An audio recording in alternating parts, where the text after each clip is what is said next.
So this is just a short video about our trip to Robinwood in June, just some information that you need to know in preparation for our departure on Friday the 18th of June. So this video just will cover the timings of the trip, a lot of the common questions that we get asked about the trip. We'll also talk a little bit about the additional measures that have been put in place this year just to ensure that we have a really safe trip. We'll talk a little bit about the kit list and the things that you need to bring, and also how you can contact us if you have any questions. So we're setting off on Friday the 18th of June. Children need to arrive at school just at the normal time, but instead of coming in through the far door, they need to come in via the middle door, and we'll all be in the hall then, where we can give out luggage tags and we can make sure they know what activity groups they're in, and just get ourselves ready to leave school about 9:30. And we'll be travelling via coach to Todmorden, where we should arrive about 11 a.m. The activity centre that we're going to is at the top of a very narrow, long and windy road. So unfortunately, our coaches can't make it to the top of the hill. So we're dropped off at a car park in Todmorden. Luckily, Robinwood do take all of the baggage up in their minibus up to the castle. So all our suitcases get taken up via minibus, but we unfortunately don't all fit in the minibus, so we will be walking from the car park up to the castle, and it is a 30-minute walk. It's quite a steep walk, so we do just need to make sure that children are wearing sensible footwear for that long walk, so something that they're comfortable in, and something that they will be able to wear the whole way up to the castle, and also make sure that they're wearing appropriate clothing for the weather. So if it is a little bit rainy or a little bit drizzly, just making sure that their coats are easily accessible, so not packed in their suitcases, just in case they need to wear it on their way up to the castle. So once we get to the top, they are reunited with their bags. We have a little minute just to drop the bags in the dormitories, and then they will go off for lunch, usually a sandwich on the first day there, and then they start their first day's activities. So as soon as we get there, as soon as we've had some lunch, they start immediately with all of the fun activities. So we'll be there Friday afternoon, Saturday, and then Sunday morning doing activities. We'll have a bit of lunch on the Sunday, and then we walk back down the hill to the car park where we meet our coach, and we should be leaving there about 2:30 on the Sunday. We'll text parents as we're leaving just to let you know that we are leaving, so you know kind of what time we should be back. If we're going to be back any later, or if we get stuck in traffic or what have you, we'll obviously let parents know, so you're not waiting around at the school gates for us, but we should be back about 4 o'clock on the Sunday. So this is a little sort of overview of what the weekend looks like. Obviously, they'll be doing different activities at different times, but this does contain all the activities that they will be doing. Robinwood have worked really hard to make sure that every activity is really safe this year, and so they are able to provide all of these activities for us, which is really good. So on day 1 and day 2, children will do one wet activity, and then it's after that wet activity that they have the opportunity to have a shower. So they have shower blocks attached to them. They go into their cubicle, have a shower, put some dry, warm clothes on, and then carry on with their day. So showers aren't safe at the end of the day, and we're not trying to sort of get everybody showered and ready for bed at the same time. They'll have a shower during the day. Obviously, on the Sunday, they won't have any wet activities because we'll be coming back to school. What it does provide is a variety of sort of adventurous activities, as well as team building and problem solving activities throughout the day. And that does also mean that children won't be outside for particularly long periods of time. So if they have an outdoor activity, they'll then go to an indoor activity, which is very useful depending on the weather. So yeah, we'll be in and out for most of the days. So the common questions that we get, we tend to have a lot of questions around homesickness. It is something that happens. It tends to happen before meal times and just before bedtime, usually because they've been so busy throughout the day that when they have a little bit of time to rest and relax, or they're a little bit hungry, it tends to be when they get a little bit worried about the homesickness. What we tend to do is just try and really reassure children, that the feeling will pass, and that actually once they've eaten something or they've had a little bit of a time to calm down, that they'll feel a lot better and actually, really enjoy the trip. If a child was to be very distressed or very upset, obviously we would contact the parents and just see what you wanted us to do moving forward. But we tend to be able to just sort of keep them going, and it tends to pass as quickly as it arrives. Medication and inhalers. So we are able to administer any prescribed medication for your child. You just need to let us know the timings and the dosage of that, and we will make sure that they have it at the right time and the right amount during the weekend. We are only able to administer prescribed medications, so it needs to have been prescribed by a GP. Anything in addition to that, so like paracetamol, ibuprofen, or sort of antihistamines that haven't been prescribed, we can't administer those sort of as over the weekend. But if your child did need sort of some paracetamol or needed some antihistamine, Robinwood do carry those, so we would contact you before administering them, just to check that you were okay with them having it. But any sort of medication that's been prescribed, we can administer throughout the trip. If your child needs an inhaler, obviously any blue inhalers they'll keep with them throughout the day, and then any sort of additional inhalers that they need sort of at regular times, we would keep hold of and just make sure that they have them at the right time. But they would keep their blue inhalers. In fact, a member of our staff will keep the blue inhalers just with them all the time. If you need to contact us in an emergency, the Leeds City Council medical form that you've been sent home this evening has a front page that has the school mobile phone number on. So it has my name and then the school mobile phone number. So you can contact us on that any time that you need to. That will be with us and switched on the whole time that we're on the trip. If for any reason you couldn't get hold of us on the school mobile phone, there is also the phone number for Robinwood Centre. So if you just ring them, they should be able to find us and we'll be able to get back to you from there. But both of those phone numbers are on the front sheet of the Leeds City Council medical form. So if you just keep hold of that, then you've got the number then for us if you need us. If we need to get in contact with you, we take all of the emergency contact details that you provide with us. So we would obviously be able to contact you if we needed to. There is no need for children to take phones with them. So Robin would say not to bring phones and we say not to bring phones.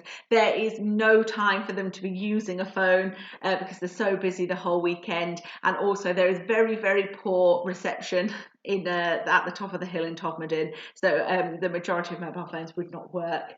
So there's no need to bring any phones or any electrical equipment at all. So yeah, just leave them at home for the trip. One of the nice things about Robinwood is that when they have the wet activities on Friday and on Saturday, the clothes that they were wearing get taken away and get washed and dried by Robinwood.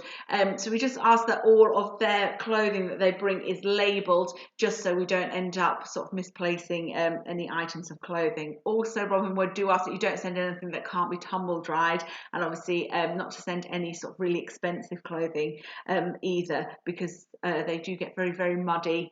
It will all get wet, so we don't want to take anything that's too precious. So obviously this year there are some additional measures that have been put in place by school and also by Robinwood, just to ensure that we have a really safe trip. So in school we'll be moving from a year group bubble to a class bubble from the week beginning the 7th of June, and that just the 2 weeks leading up to the trip.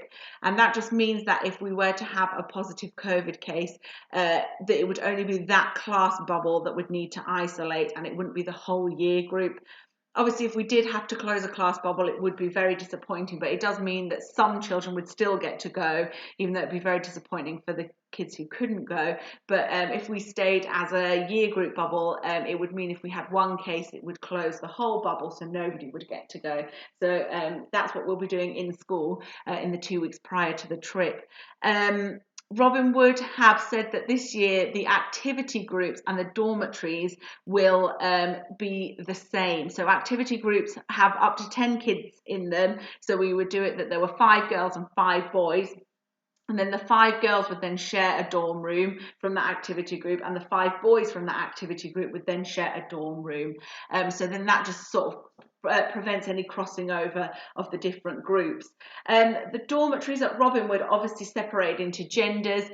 This year there will be no more than 5 in a bedroom. They do have rooms that have less children in, but there'll be no more than 5 in a bedroom. And then those 5 children will also have been in the same activity group as well.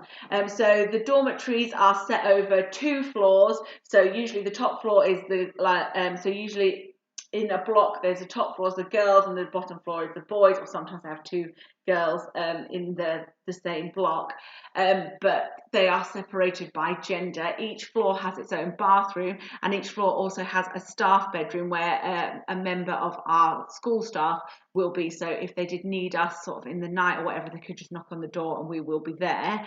Robinwood do have what they call night ninjas. So they have a group of staff who are up in the night who go and just make sure that everything is okay, and they are contactable via a little box in the room, a little call button. So if children are worried or upset or something's happened in the night, they can push that call button, which sends a silent alarm to the Robinwood staff, who will then come and see what the matter is. But yeah, their staff and our staff will be available throughout the night if children do need us.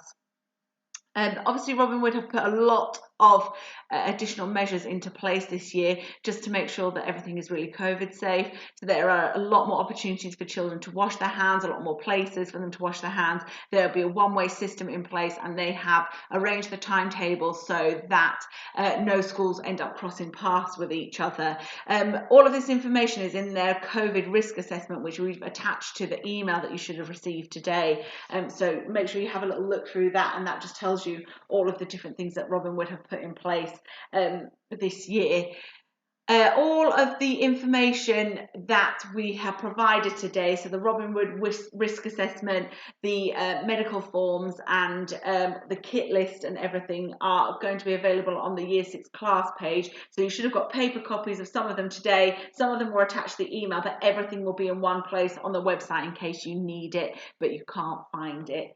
So one of the things that we have provided for you today is a paper copy of the kit list. So this is the kit list that Robinwood suggests. Obviously, we've never been when it's been warm before, so this time it includes things like shorts and sun hats. One thing that children will need to bring with them, hopefully, is sun cream. They'll apply their own sun cream throughout the day, but we are hoping that we will be needing it because it'll be a nice sunny weekend. This is the kit list that goes for summer and for winter. So it does say things like 1 warm hat and 1 sun hat, but we're probably only going to need a sun hat. But this is, just the suggested kit list. This kit list includes the clothes that your child will wear on the coach to the trip. So where it says 6 pairs of socks, they're assuming that they're wearing 1 pair of socks on the coach. So in their suitcase there would only be 5 pairs of socks. They don't need to bring any kind of specialist equipment. Robinwood provides all of that. So they provide helmets, they provide full waterproofs, wellies, and the shoes that they wear for canoeing as well. So any additional equipment will be provided by Robinwood. As we said earlier, if you could make sure that everything has their name in or their initials in, just so it's easily returned to them should it go wandering during the trip. And also just making sure that there's nothing precious, no sort of expensive clothing, because they will get very, very muddy and it will all get wet as well. So please don't bring anything that they would be very upset if it got damaged. So as I said, there's a paper copy of this kit list in the papers that you've got today, so you can use it as a little tick list if you need to. One of the things that they do suggest bringing is a black bin liner, and that's just to put any sort of wet or muddy clothes in, so that it doesn't all get mixed up in their suitcase. So today, as well as the kit list, your child should have brought home 2 forms. So one was the Robinwood personal information form, and one is the Leeds City Council medical form. Both of these need to be filled in and returned to school. They do have quite a lot of the same information on both of them, but we do need both forms. So we need one for Robinwood and we do need one for Leeds City Council as well. So it does duplicate some of the information, but they do both need filling in. If you fill in the medical medical form and your child needs sort of frequent prescribed medication, we'll get in contact with you just to sort of talk through the dosage and the timings once we've received your form. It also gives an opportunity to add any sort of allergies that your child has.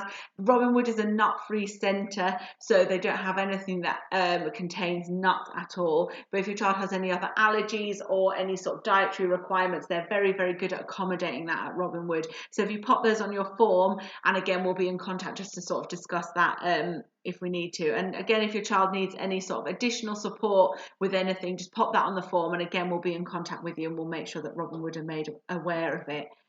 If you do have any specific questions that we haven't covered in this video, if you just email the school office, we'll be able to get back to you, or just give us a little call at school, and again, we'll try and get back to you as quickly as we can.